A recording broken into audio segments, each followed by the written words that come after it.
Welcome to Crash Concepts, where the economy, energy, and the environment are explored. Up next, fresh ideas and insights into the factors that are driving the world and shaping your future. Presenting information you can't afford to live without, here's Chris Martenson. Welcome to this Peak Prosperity podcast. I am your host, Chris Martenson, of course. And one of the most common and enduring questions that we get at Peak Prosperity is about community. Now, everybody knows the community is going to play a very large role in how we experience the future, but it's even more true. The community is something that shapes how we experience such things as fulfillment, happiness, joy today. To talk about that with me today is someone who has more demonstrated experience in shaping and participating in building real and deep community than anybody I know. My lovely and talented wife, Becca. Now, those of you who have had the pleasure of seeing her in action at the Row in Mexico seminars know that she's an immensely talented and powerful individual who I just happen to be married to, and whose strengths are both obvious and very different from mine. For 10 years, she has been chairman of the board of the Vermont Wilderness School, combining her love of nature and talents for organizational management and growth. And she offers personal coaching and counseling sessions to individuals, helping them to step into their unique gifts and transition to their next great calling in life. Welcome, Becca. Thank you. Nice to be here. Well, you already know from our extensive seminar experience that community's on the front burner for many people. So today I want to talk about why we would want it, what we mean when we say the word community, and how to go about creating more of it if we wish to. So let's start by defining community, because it's a somewhat elusive thing to talk about, because it's not really a thing, like an apple or a house. Perhaps, like United States Supreme Court Justice Potter Stewart said, many think I'll know it when I see it. So I'd like to get your reaction to one set of definitions, see if there's anything you'd add. So dictionary defines community as one, a group of people living in the same place or having a particular characteristic in common, and two, a feeling of fellowship with others as a result of sharing common attitudes, interests, and goals. Anything to add? Well, in my experience, community is built around a nucleus of relationships. And those relationships may come together as a result of shared passions and values. That's where I find the best and easiest community is formed, is around a nucleus of shared values. Shared values like having potlucks, or shared values of, would these be people who like to all be on time, or religious values, or what kind of values? Oh, thanks for clarifying. Well, for instance, in our experience, in our town, we have many people that are brought together around the shared value of deep appreciation and desire to connect with nature. So we have a shared value of nature connection. There are other communities that might join together around a shared value of loving to contra dance, or a shared value of a spiritual connection through a religious organization of some form or another. Okay, so in our community then, the one that we happen to inhabit, some people did, in my men's group, we got together around the idea that we wanted to be more resilient. Like that this was that being prepared was a value we shared. And of course we share multiple other values. And this idea of nature connection and as well has a lot of resilient sort of ideas baked into it, because nature, of course, is the ultimate resilient piece there. So let's talk about in community, why in your experience is community so important? Well, to me, community is important because it is a web of relationships around me that I can both give into and receive from. So I can support other people around me if they have needs of some kind or another, and I can also put out a call for help if there's something that I need. And in addition, it's just a place of joy for me to be able to walk through my neighborhood and see people right on my street that I have deep relationships with. It just fills me in a way that really has, I can't really put any other value on it. It's very powerful.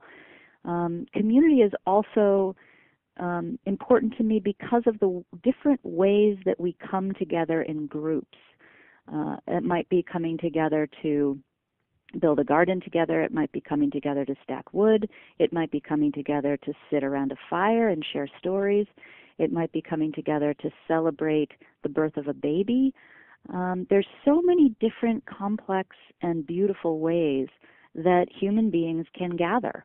And we're so lucky in our community to have a network of people that values all of these different ways of being in relationship with one another. Now, we moved to this area, 2003, so that's 12 years ago, and didn't know anybody really at that point, and then moved to our current town 7 years ago. Again, not really knowing just maybe a handful of people in this town.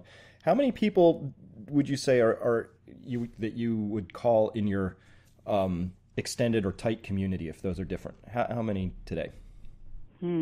Gosh.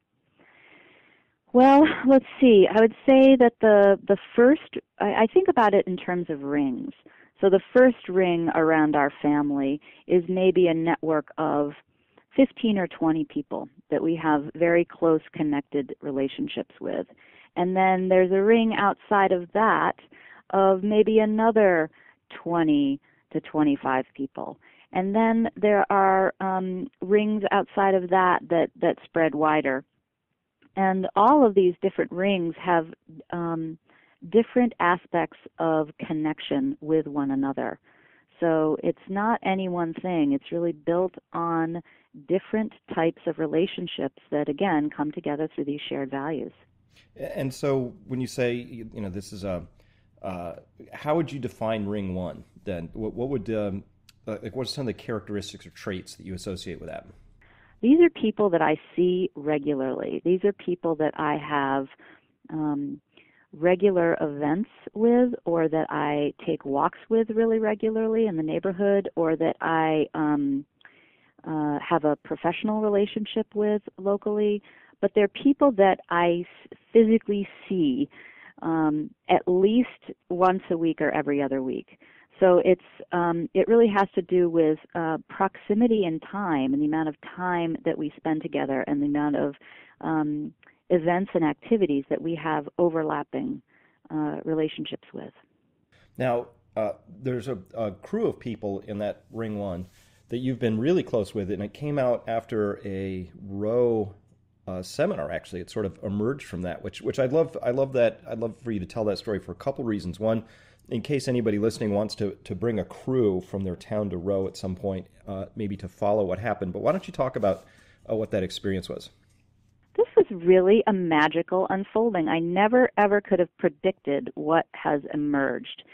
It began after a Row seminar, I believe 4 years ago, in which it just so happened that a number of people from our physical geographic area all attended Row. And it wasn't that many people. I think it was maybe, there were maybe 6 people from our geographic region, and I wouldn't even have considered them as like a part of my community, but only in a very loose way. And they came to Row, and one of the things that we always recommend folks that come to the seminar is to see, do some follow-up activities when you get home. And so one of the follow-up activities that this group chose to do, and I didn't lead this, you didn't lead this, somebody else did, which was wonderful, but we began a group. We formed a group of people that wanted to continue to explore how to be more resilient and prepared. And it started with this core group of folks that came to Row, but quickly added on a number of people, again, in this geographic region, so that there was probably about, maybe 15 people or so involved in this group. And again, as I said, it began focusing on areas of resilience. So we were looking at, who has stored food, and where can we share capital expenses together, and what are the different ways that we're responding. And it was really powerful because very shortly after the formation of that group, we had a pretty major event in our area. We had Hurricane Irene that came through. And when Hurricane Irene arrived, there was this calmness among the members of our group because they had already done so much of the preparation for an event such as losing power for 2 weeks, which happened very commonly, or losing access to your road when roads were washed out. I mean, there's a lot of really significant impact from Hurricane Irene. And so this group, got together to prepare, had already done a lot of preparation in advance of this event. When the event happened, nobody was running around with their head cut off, emergency storing of, batteries and candles and food and things like that. So that was like an initial, thumbs up. It was really important.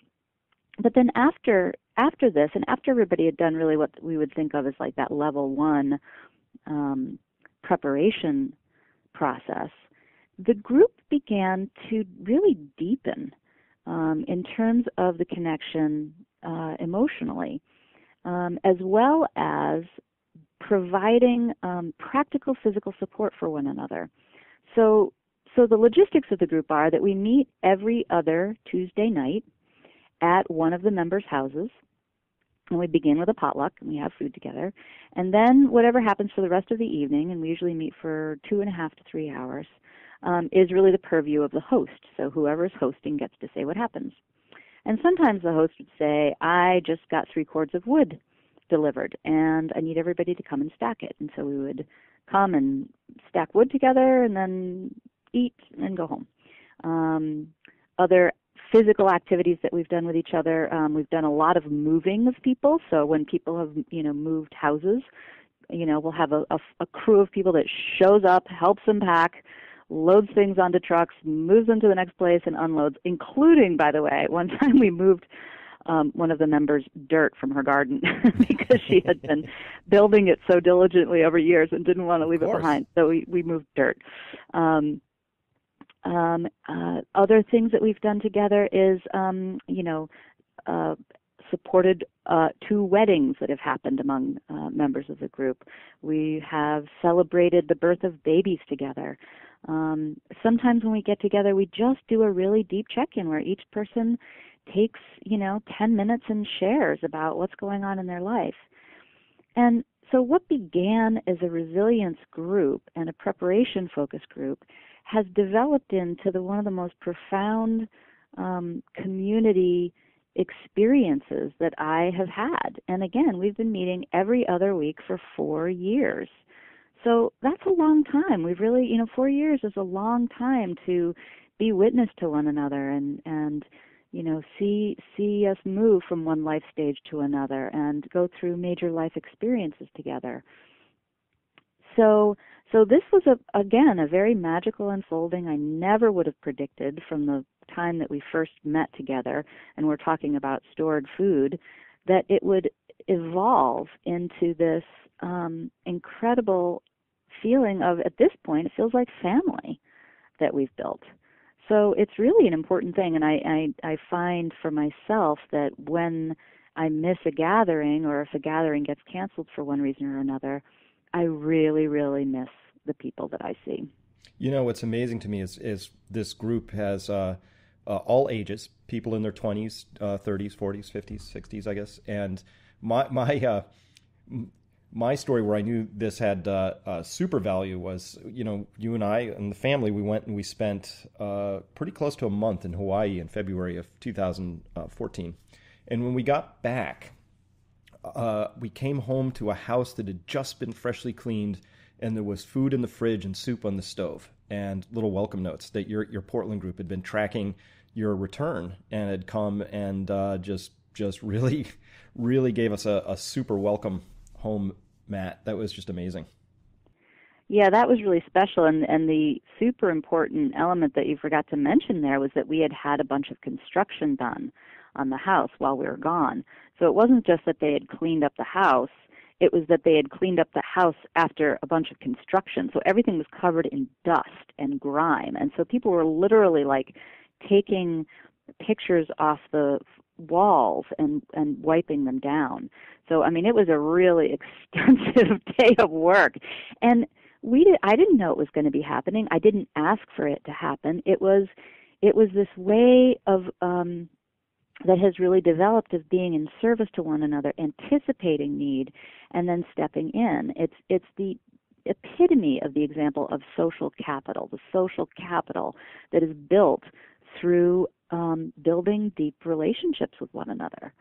And in addition, the folks that came to help clean up, it wasn't just this group of folks that has been meeting every other week. It was also a number of young people that I do personal counseling work with, in which we have a bartering relationship instead of a financial exchange relationship.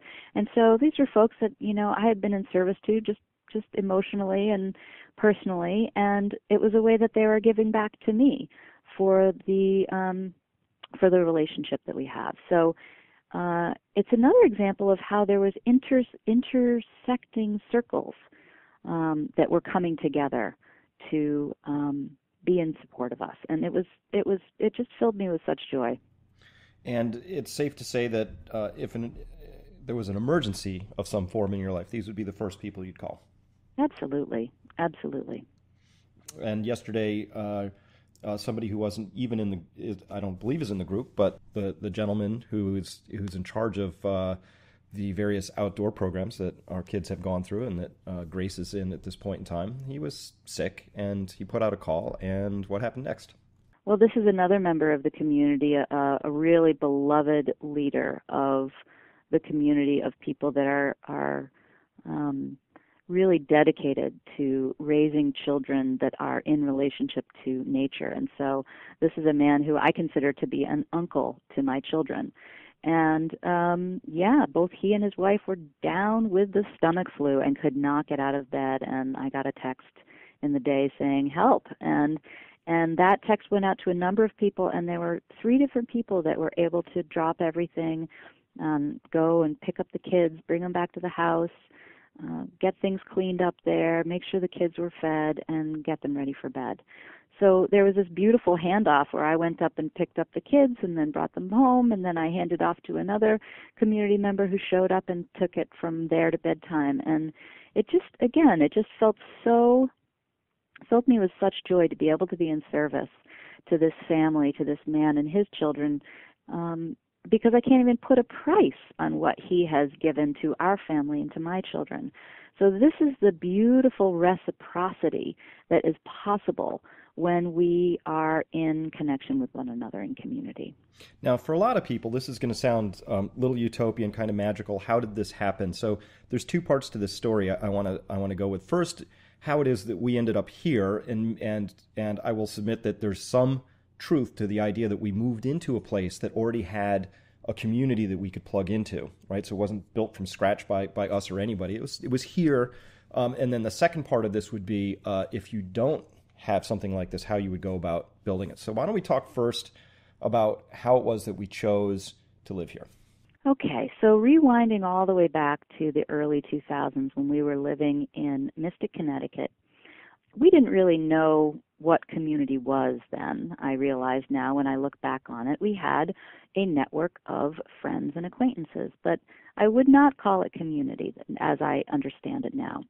But one of the projects that I was involved in the very early stages down there was an attempt to begin a food cooperative, which would have enabled us to essentially have a good natural foods grocery store to go to get healthy food for the family, which wasn't in the area. Now, this was a huge headache. It was a really big process and very, very challenging. And so when we were looking to move, the one thing I said was, I want to go somewhere where there is already an established food co-op. So this is not something that I have to start up, but I want to go where somebody's already done this. Because what happens is that when people gather together to form a food cooperative, it, by its very nature, has community built around it. So I knew that if we found places that had a food co-op already established, there would already be community in that area. So we started by looking in the general region where we wanted to move and drew a circle around all the different food co-ops, and then we basically just came up into the area and drove around and landed where we did. But knowing that we wanted to find a place that already had a nucleus of community, of the type of community that we were looking for, already built, was really important. And so the entire Pioneer Valley of Massachusetts, which is where we live, has many, many, many, many nodes of community already built here around, again, a lot of values that we share around sustainability and resilience and connection to nature, all of these things. So we're so blessed to live in this region because there are more, I'll say, community hubs in this area than I could even participate in a good way. So it's a rich area just to start with. But then once we got up here, we got really connected because we were homeschooling the children, and because I got involved in the Vermont Wilderness School, we got connected with a particular sub-community of homeschooling families that were interested in staying in relationship and building connection to nature. And that really forms the basis of the community that we are now enjoying. Not necessarily all homeschooling families now, but people that are a part of the larger Vermont Wilderness School network of folks that find an extreme value in being connected to the natural world. Okay, so I'm going to deviate there because it's come up a lot, and people are hearing it threaded throughout. What is this nature connection? I know, but I'm asking the leading question because I want people to understand that this nature connection is actually really important, very deep. So let's spend a little time on that. What is it? Okay. Well, the way that our culture right now generally is in relationship to nature is kind of informational. When children are in school, they learn about nature. They might learn about rainforests and they might learn about different ecosystems, but they are not in relationship with the nature around them, generally as a rule. So nature connection is really about relationship with the natural world. What is my connection to the land that I live on? And there's something powerfully important about, for human beings, I believe, to have this connection with nature. I believe that essentially all of the woes of the world, and oh my goodness, there are many right now, can be traced to a disconnection between human beings and the natural world, in which we begin to believe that we are apart from nature instead of a part of nature. And this leads to all of the extractive ways that we are, the way that we, pull resources from the land without really thinking about the larger impact, our pollutive tendencies. The disconnect from nature is, I believe, the source of all of the problems that we have right now. So reconnecting with nature, I believe that, connection with nature is actually a human birthright and is something we're all meant to be doing, but there's just something about our industrialized culture and world that has separated us. So through this connection with nature, it's relational. It's what is my relationship with this tree in my backyard, as opposed to what is the information that I may know about trees. So that's just a little brief overview of the difference between having an intellectual understanding of nature and being in relationship with nature. And there are a lot of practices that go with that. Sit spot being a place that you would go outside every day for maybe 5 or 10 minutes, but a spot. So you get used to a spot and you discover that at first there's birds around you, and over time you go, no, there's that bird, that robin, that magpie. They become individuals, and then it becomes relational. So it's really about spending time outside with an intention of becoming a part of it rather than apart from it. Yeah. Yeah, absolutely. It's about opening your senses and being fully alive and really absorbing what's out there. And yes, the whole sit spot practice, which is just a daily spending time outside in one place, very simple, is one of the core routines that the children practice in these nature programs that they do, that the Vermont Wilderness School facilitates. Yeah, I think that there's a strong hunting community in our neck of the woods here too. I think for a lot of men, hunting is enforced sit spot time. It's that, 1 or 2 weeks a year where you just go out, and if you're me, you don't see anything, but your senses are on high alert in case you do. It really is like an enforced. It's a socially okay time to go out and reconnect in a very deep way, and hunting actually is a very profound way to connect, very primal. Yeah, I think these practices are still endemic out there in certain subcommunities. I would include lots of outdoor enthusiasts get out there for the same sets of reasons. Whether you like kayaking silently on a lake or fishing or whatever these things happen to be, there's a connection there that a lot of people already know. So, so let's go to the house. So imagine for the moment that some great calamity befalls us, and you and I, we have to move to a new community. So I'm thinking about how you would go about starting over again for somebody who feels like they're at the starting point of this, and whether there's anything specifically that would be different if you lived in a city, say, and we'll go from there. So how do you go about building community? Sounds so nebulous. Yeah, it does sound nebulous. And, as I said in the beginning, community is built around a nucleus of relationships. So you can think about community building as just starting with relationships. And again, thinking about people, building relationships with people where you have shared passion, shared interests, shared values. Because it's through the activities that you do that you, where you intersect with people, overlap, meet up during the week, that you build that continuous connection that then expands to become community as more nuclei of these relationships kind of come together.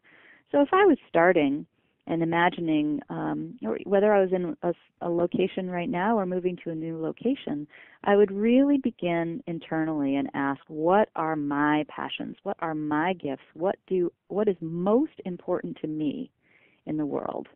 And then I would seek other people through volunteering opportunities or through nonprofit organizations or through spiritual communities or sporting communities, whatever it is, find others that share those same passions, interests, and values. And then just begin to build connection, begin to schedule activities together, and find ways to intersect with the same group of people as frequently as possible. It's that frequency of connection, I think, that's really, really important. And then again, if you can come together with people around a shared expression of some kind, let's say you're putting on an event together or you are hosting an activity together, there's something really powerful about coming together with others to create your personal vision of something, whatever that might be. So that's really how I would start. Just start small, Again, we were so lucky to move into this area where there was already so many different circles of community present, but that's true all over the place. And the key is finding the people that you resonate with, finding the people that you share that passion with in whatever way.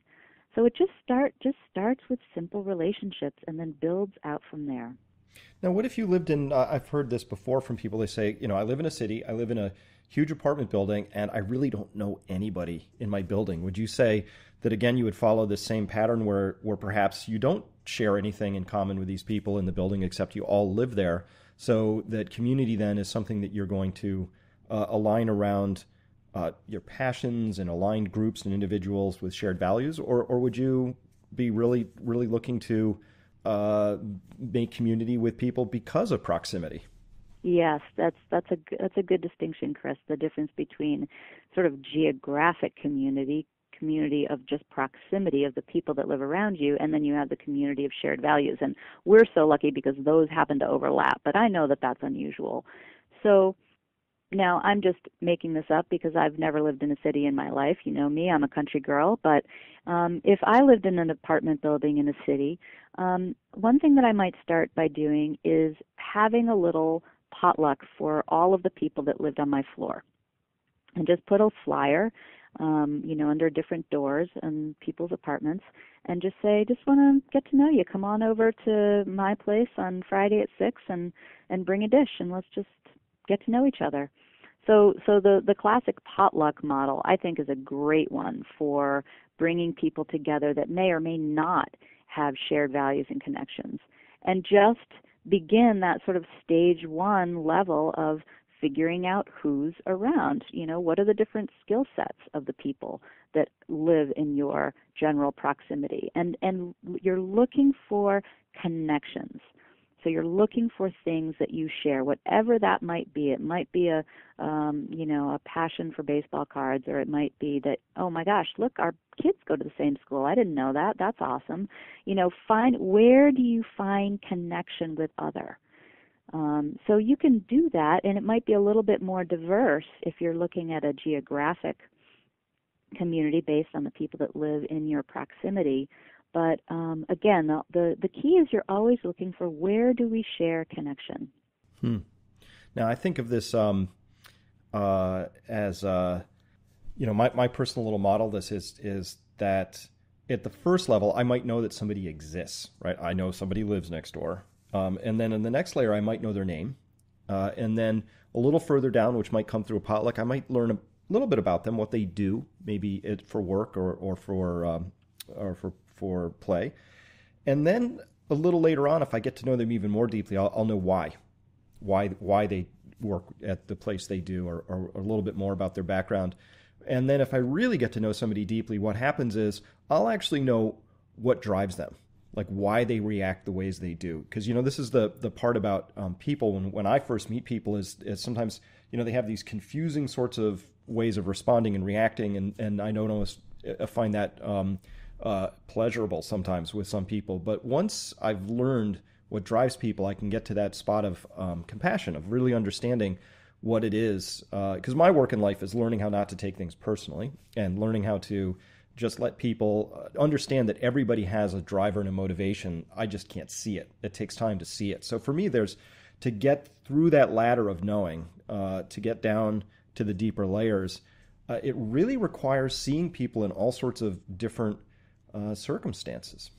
Yeah, and what you're really pointing to there, Chris, is the stickiness that comes with being human in relationship to other human beings. Mm-hmm. It's not all sunshine and roses. Things can get really messy.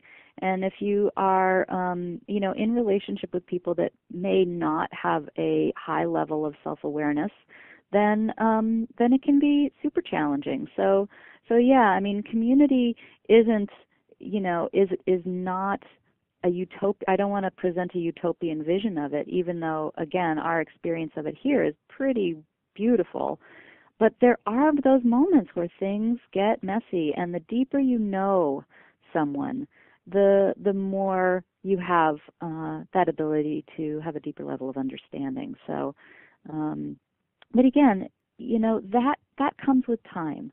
And you're going to have all different levels of relationship with people in your community. Some people, it will be just more of an acquaintance level knowledge, and others it might be a very deep level of relationship. And so that's the beauty of it. It's the variety of connections that are possible. Well, let's imagine for a moment, though, that, and we get this a lot too, of course, that some people just have a harder time reaching out, making connections. They're introverts. I'm something of an introvert, certainly compared to you or to Adam. And for the people who do have a more difficult time, just even getting through that first opening, what sort of advice do you have? Yeah, it's interesting. I've been thinking about this a lot, because this really comes up frequently.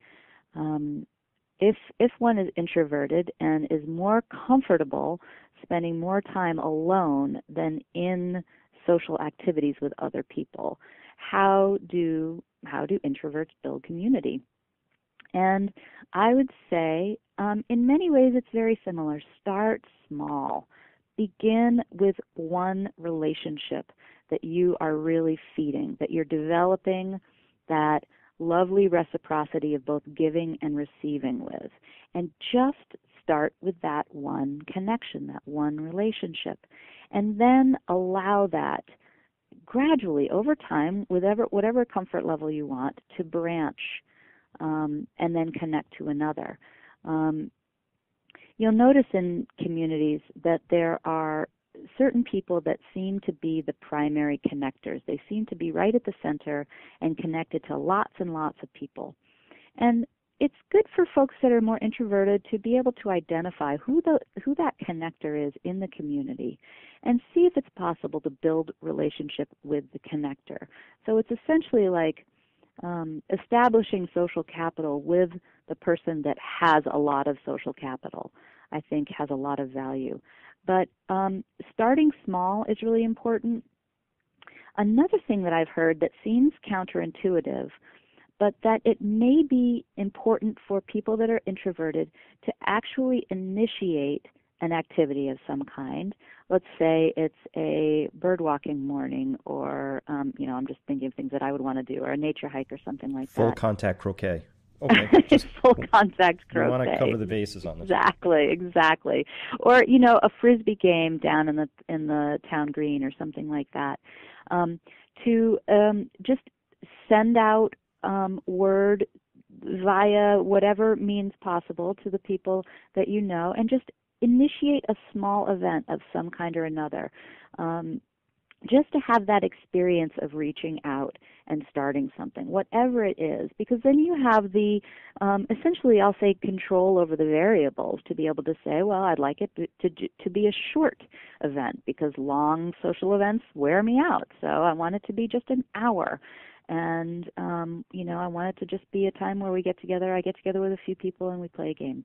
Whatever it is, taking that initiative in a leadership way actually may be more relieving for someone with more introverted tendencies than attempting to join into something that is already created, where there's all of this unspoken social stuff going on that you may or may not have a bead on. So that might be another suggestion. Yeah, it's interesting to me to just see how all of this has really developed, and I'm astonished actually at how many sub-communities are really out there. So we mentioned a few, hunters and nature-connected people and things like that. Again, not mutually exclusive, a lot of overlap in those two groups. But there's people who are really into horses. Tango dancing, I've discovered, is a community unto itself that you can actually do here wherever you live, and it has traction other places you might go.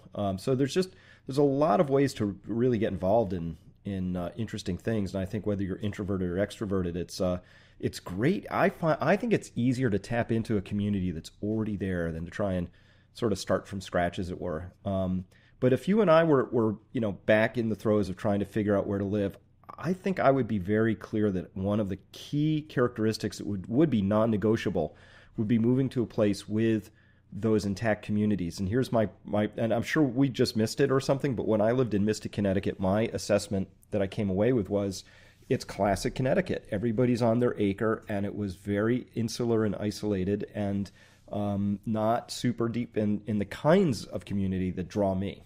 That's how I experienced it. Right. It just wasn't a good fit for us.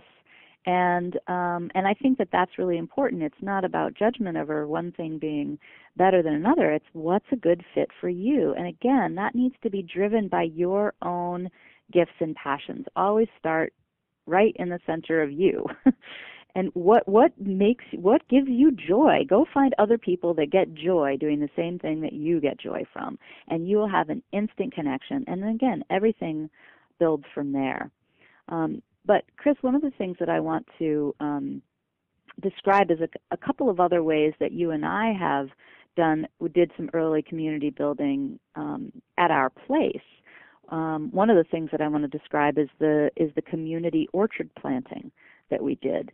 We had a big project where we wanted to turn a little section of our 2-acre property into an orchard, and we also wanted to support other people in the community to learn about planting orchards and learn about everything to do with fruit trees. So we invited a couple of experts in the field to come and join us for the day, and we just put out the call. We're planting an orchard. Come and learn. Come and be a part of it.